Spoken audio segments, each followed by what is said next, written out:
அனைவருக்கும் வணக்கம். 10ஆம் வகுப்பு தமிழ் புத்தகத்துல இருக்கக்கூடிய இலக்கண பகுதி மட்டும் தொகுத்து நம்ம என்ன இருக்கு அப்படின்னு சொல்லி பார்த்துக்கலாம். ஸோ இது வந்து தேர்வு நோக்குல தான் நம்ம தயார் பண்ணியிருக்கோம். குறிப்பா போட்டித் தேர்வுக்காக தான். ஓகேவா? ஸோ இலக்கணம் மட்டும் ஏன்னா இலக்கணம் வந்து இப்போ இம்பார்ட்டன்ட்டா நிறைய இருக்கு. ஸோ அதனால இலக்கணத்துக்குள்ள மட்டும் என்ன இருக்குன்னு நம்ம வேகமா பார்த்துடலாம். ஸோ 10ஆம் வகுப்பு தமிழ்ல பார்த்தோம்னா ஃபர்ஸ்ட் லெசன்ல பின்னாடி வந்து ஸோ இந்த மாதிரி ஒரு லெசன்லயுமே வந்து இலக்கணம் கொடுத்துருப்பாங்க இல்லையா? இல்லையா? ஸோ அத வந்து நம்ம தொகுத்து எழுதியிருக்கோம். ஸோ தொகுத்து என்ன இருக்குங்கிறத பார்த்தலாம். ஃபர்ஸ்ட் லெசன்ல வந்து எழுத்து சொல் கொடுத்துருக்காங்க. ஓகேவா? ஸோ இது பின்னாடி நான் டீடைலா எழுதியிருக்கேன். அத நம்ம அப்புறம் பார்த்துக்கலாம். ஹெட்டிங் மட்டும் என்னன்னு பார்த்துக்கலாம். எழுத்து சொல். 2வது தொகைநிலை தொடர் படிக்கிறோம். அடுத்து தொகாநிலை தொடர். அடுத்து பொது இலக்கணம். அடுத்தது வினா, விடை, பொருள்கோள் படிக்கிறோம். அகப்பொருள் இலக்கணம், புறப்பொருள் இலக்கணம், பாவகை, அது அலகிடுதல், அப்புறம் அணி. ஸோ இந்த 9 வகையான இலக்கணத்தை நம்ம 10ஆம் வகுப்பு தமிழ்ல படிக்கிறோம். இது என்ன இருக்குங்கிறத டீடைலா இப்போ உள்ள போட்டு பார்த்துடலாம். ஸோ 10ஆம் வகுப்புல முதல் இலக்கண பகுதி பார்த்து எழுத்து சொல் 2 கொடுத்துருப்பாங்க இல்லையா? எழுத்த பொறுத்தவரைக்கும் சார்பெழுத்து 10 இருக்கு அப்படின்னு சொல்லியிருப்பாங்க. அதுல உயிரடப்படை, ஒட்டளபடை வந்து டீடைலா கொடுத்துருப்பாங்க. அதுலயும் உயிரடப்படை வந்து செய்யுள் செயல்படை, இன்னி செயல்படை, சொல்லி செயல்படையும் உதாரணத்தோட கொடுத்துருப்பாங்க. அடுத்து சொல்ல வந்து மூவகை மொழி, தனிமொழி, தொடர்மொழி, பொதுமொழி கொடுத்துருப்பாங்க. அடுத்து தொழிற்பெயர்ல வந்து விகுதி பெற்ற தொழிற்பெயர், எதிர்மறை தொழிற்பெயர், முதன்மை தொழிற்பெயர், முதன்மை திரிந்து தொழிற்பெயர், வினையாளனை பெயர். அப்புறம் தொழிற்பெயருக்கும் வினையாளனை பெயருக்கும் உள்ள வேறுபாடு என்ன அப்படின்னு சொல்லி கொடுத்துருப்பாங்க. இதான் ஃபர்ஸ்ட் லெசன்ல நம்ம படிக்கும். அடுத்ததா பார்த்தோம்னா 2வது சொற்றொடர் 40ஆம் பக்கம் இருக்கும். சொற்றொடர் வந்து சொற்றொடர்னா என்னன்னு கொடுத்து தொகைநிலை தொடர் அப்படின்னு கொடுத்துருப்பாங்க. தொகைநிலை தொடர் 6 வகைகளையும் விளக்கியிருப்பாங்க. வேற்றுமை, அந்த வேற்றுமை தொகைநிலை தொடருக்குள்ளேயுமே உருவும் பயனும் உடன் தொகை கொடுத்துருப்பாங்க. ஓகேங்களா? ஸோ வேற்றுமை தொகை, வினை தொகை, பண்பு தொகை, பண்பு தொகைக்குள்ள இருபெயரொட்டு பண்பு தொகை, அடுத்து உவமை தொகை, உண்மை தொகை, அன்மொழி தொகை. ஸோ இந்த 6 தொகைநிலை தொடர்களும் கொடுத்துருப்பாங்க. வேற்றுமை, வினை, பண்பு, உவமை, உண்மை, அன்மொழி. அடுத்ததா 3வது லெசன்ல பார்த்தா 63ஆம் பக்கம் தொகாநிலை தொடர்கள் கொடுத்துருப்பாங்க. உதாரணத்தோட 9 வகை தொகாநிலை தொடர்கள் இருக்கு அப்படின்னு படிப்போம். அந்த 9 வகைக்குமே உதாரணத்தோட கொடுத்துருப்பாங்க. முதல்ல வந்து எழுவாய் தொகாநிலை தொடர், விழி தொகாநிலை தொடர், வினைமுற்று, பெயரெச்சம், வினையெச்சம், வேற்றுமை, இடைச்சொல், உரிச்சொல், அடுக்கு தொடர். இதெல்லாம் தொகைநிலை தொடர்னு பின்னாடி சேர்த்தீங்க. எழுவாய் தொகைநிலை தொடர், விழி தொகைநிலை தொடர், வினைமுற்று தொகைநிலை தொடர் அப்படிங்கிற மாதிரி வரும். ஸோ இதுல பெயரெச்சம் வந்து கூட்டுநிலை பெயரெச்சம்னா என்ன அப்படிங்கிறது நம்ம டீடைலா படிப்போம். ஸோ 9 வகை தொகாநிலை தொடர்கள் என்ன அப்படிங்கிறது டீடைலா உதாரணத்தோட கொடுத்துருப்போம் படிப்போம். அடுத்து 4வது பாடத்துல பார்த்தோம்னா பொது அப்படிங்கிறது கொடுத்துருப்பாங்க. அந்த பொதுல என்ன படிக்கணும்னா இருதிணை, உயர்திணை, அக்ரிணை பத்தின தகவல் கொடுத்துருப்பாங்க. அடுத்து ஐம்பால், ஆண்பால், பெண்பால், ஒன்றன் பால், பாவின் பால்.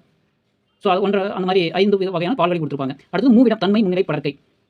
ஸோ ஐம்பால் வந்து ஆண்பால், பெண்பால், படர்பால், ஒன்றன் பால், பாவின் பால். ஸோ அதான் ஐம்பால். ஓகே. அடுத்து மூவிடம் தன்மை, முன்னிலை, படர்க்கை கொடுத்துருப்பாங்க. அடுத்து வலுநிலை, வளாநிலை. வலுநிலைனா என்ன, வளாநிலைனா என்ன அப்படின்னு சொல்லி கொடுத்துருப்பாங்க. இந்த வலுநிலை அப்படிங்கிறது வந்து அதுல 7 வகை இடம்பெயர்த்த கொடுத்துருப்பாங்க. திணை, பால், இடம், காலம், வினா, விடை, மரபு. இதை பொறுத்து வலு ஏற்படும் அப்படின்னு சொல்லி கொடுத்துருப்பாங்க. அடுத்து வலு அமைதி அப்படின்னா தவறா இருந்தாலும் சரி அப்படின்னு ஏற்றுக்கணும் இல்லையா? அந்த மாதிரி இலக்கண முறைப்படி தவறு அப்படின்னு சொன்னாலும் வழக்கு முறைப்படி ஓகே ஏற்றுக்கலாங்கிற மாதிரி அதுல கூடிய 5 வகையும் விளக்கு கொடுத்துருப்பாங்க. திணை மரபு, பால் மரபு, பால் வலு அமைதி, இட வலு அமைதி, கால வலு அமைதி, மரபு வலு அமைதி. அடுத்தது 5வது லெசன்ல பார்த்தோம்னா வினா வகைகளை பத்தி கொடுத்துருப்பாங்க. 117 பக்கம் 6 வகை வினா பத்தின டீடைலா கொடுத்துருப்பாங்க. உதாரணத்தோட அறிவினா, அறியா வினா, ஐய வினா, குழல் வினா, கொடை வினா, ஏவல் வினா. இந்த 6 வகை வினாவை நம்ம அதில் படிப்போம். அடுத்தது விடை பொறுத்தவரை 8 வகை விடையும் விளக்கமா கொடுத்துருப்பாங்க. சுட்டு, மறை, நேர், ஏவல், வினா, எதிர், வினாதல், உற்றது, உரைத்தல், உருவது கோல், இனமொழி அப்படிங்கிறது டீடைலா கொடுத்துருப்பாங்க. இதுலயே பொருள்கோள் அதுல வந்து 8 வகை இருக்குன்னு சொல்லியிருப்பாங்க. 8 வகை பொருள்கோள் வந்து ஆற்றுநீர் பொருள்கோள், மொழிமாற்று பொருள்கோள், நிரல்நிறை பொருள்கோள், விற்பூட்டு பொருள்கோள், தாப்பிசை பொருள்கோள், அலைமறி பாப்பு பொருள்கோள், கொண்டு கூட்டு பொருள்கோள், அடிமறி மாற்று பொருள்கோள். இந்த 8 வகையிலுமே நம்மளுக்கு 3 மட்டும் விளக்கம் கொடுத்துருப்பாங்க. ஆற்றுநீர் பொருள்கோளும், நிரல்நிறை பொருள்கோள் அதுக்குள்ள வந்து முறை நிரல்நிறை, எதிர் நிரல்நிறை அந்த 2 கொடுத்துருப்பாங்க. அடுத்து கொண்டு கூட்டு பொருள்கோள். ஸோ இதுல வந்து ஒரு 3 மட்டும் நமக்கு விளக்கம் கொடுத்துருப்பாங்க.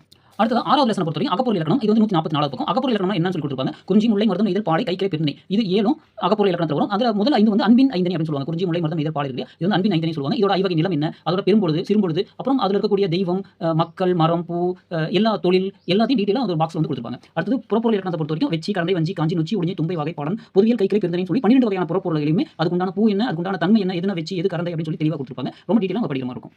அடுத்தது 8வது லெசன் பொறுத்தவரைக்கும் பா வகை கொடுத்துருப்பாங்க. யாப்போட உறுப்புகள் வந்து 6 இருக்கு அப்படின்னு சொல்லி கொடுத்துருப்பாங்க. எழுத்து, அசை, சீர், தலை, அடித்துடை. இந்த 6 உறுப்புகள் இருக்கு அப்படின்னு சொல்லிருப்பாங்க. ஓசை பொறுத்தவரை 4 வகை இருக்கு. செப்பல், அகவல், துள்ளல், துங்கல். இந்த 4 வகை ஓசை இருக்கு அப்படின்னு சொல்லிருப்பாங்க. பா வகையில வந்து 4 வகையான பா இருக்கு. வெண்பா, ஆசிரியப்பா, கலிப்பா, வஞ்சிப்பா அப்படின்னு சொல்லுவாங்க. வெண்பால வந்து 5 வகையான வெண்பா இருக்கு. குரல் வெண்பா, சிந்தியல் வெண்பா, நேரிசை வெண்பா, இன்னிசை வெண்பா, பட்டுடை வெண்பா அப்படின்னு கொடுத்துருப்பாங்க. அடுத்து ஆசிரியப்பா வந்து 4 வகை இருக்குது. நேரிசை ஆசிரியப்பா, இணைக்குரல் ஆசிரியப்பா, நிலைமண்டி மண்டில ஆசிரியப்பா, அடிமறி மண்டில ஆசிரியப்பா. சோ இது வந்து ரொம்ப டீடைலா கொடுக்க மாட்டாங்க. என்ன அப்படின்னு சொல்ற மாதிரி இது கம்பேரிசனோட கொடுத்துருப்பாங்க. சோ அப்புறம் அசை பத்தி கொடுத்துருப்பாங்க. ஓரை செச்சி, ஈர செச்சி, மூவ செச்சி, 4 செச்சி, 4 செச்சில 3 செச்சி நிறுத்திருப்பாங்க. ஓரை செச்சினா ஒரு எழுத்து தனிக்குறள், தனிக்குறள் ஒற்று, நெடில் ஒற்று அந்த மாதிரி ஈர்க்குறள் இணைந்து அப்படிலாம் வரும் இல்லையா? சோ நேர், நிறை, நேர்ப்பு, நிறை பதில் கொடுத்துருப்பாங்க. ஈர செச்சினா நேர், நேர் தேமா, நேர் புளிமா, நேர் கழிவு, நேர் கூவியம் அதை பத்தி கொடுத்துருப்பாங்க. மூவ செச்சினா நேர், நேர் தேமா வருது இல்லையா? அது கூட நேர் வந்தா தாய் வரும், நிறை வந்தா கனி வரும். சோ அது வந்து எப்படி ஒரு திருக்குறளோடையும் நமக்கு உதாரணத்தோட கொடுத்துருப்பாங்க. அடுத்து 9வது லெசன் பொறுத்தவரை 221 பக்கம். அது அணில வந்து ஒரு 4 அணி டீடைலா கொடுத்துருப்பாங்க. தற்குறிப்பேற்ற அணி, தீவக அணி, நிரல் நிறை அணி, தன்மை அணி. சோ இது வந்து ஒரு அவுட்லைன் என்ன இருக்கு அப்படி நம்ம எந்த புத்தகத்துல என்ன படிக்கணும் அப்படிங்கிறது இலக்கணம் ரொம்ப நமக்கு கொஞ்சம் அழுத்தமா படிச்சோம் அப்படிங்கிறனால. தேங்க்யூ.